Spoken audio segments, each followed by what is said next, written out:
In a cozy suburban home, nestled on a fireplace mantle, sat a little Christmas gnome with a red hat that curled at its tip. Every year, when the winds began to nip and the snow whispered promises, the gnome would reappear from the attic to stand watch over the family's festivities. But unlike the other decorations, this gnome had a secret. It longed to travel.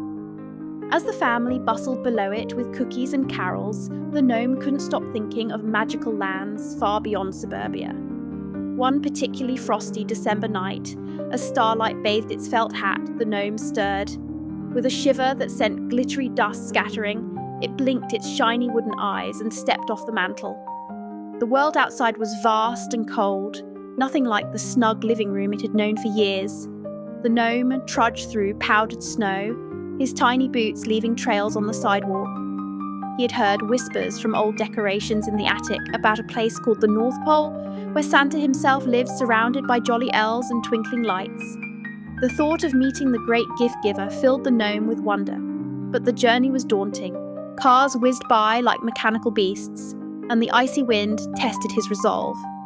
Just as his courage began to wane, a squirrel with silvery fur paused beside him, intrigued by the curious sight of a walking decoration. The squirrel tilted its head and, sensing the gnome's determination, offered him a ride atop its bushy tail. With the squirrel as his guide, the gnome pressed on through snowdrifts and moonlit woods. They encountered glowing deer that flitted through the trees, shimmering as if made of stardust, and a frozen lake where a family of foxes skated under the northern lights. The gnome's heart swelled with wonder, for these were the kinds of marvels he had only imagined from his spot on the mantle. Finally, the squirrel led him to a clearing where a candy-striped train track gleamed.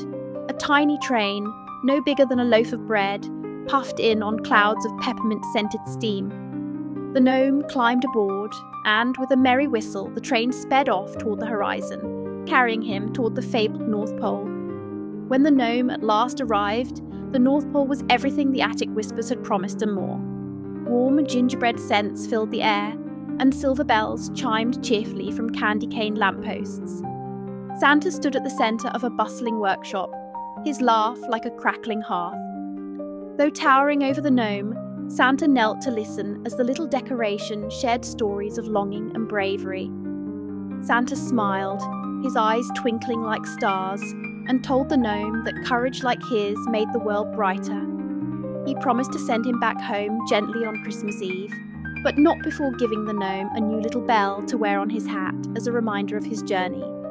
And so, when Christmas morning came, the suburban family found their gnome back on the mantle, looking a little shinier, a little prouder, and somehow more magical than ever before.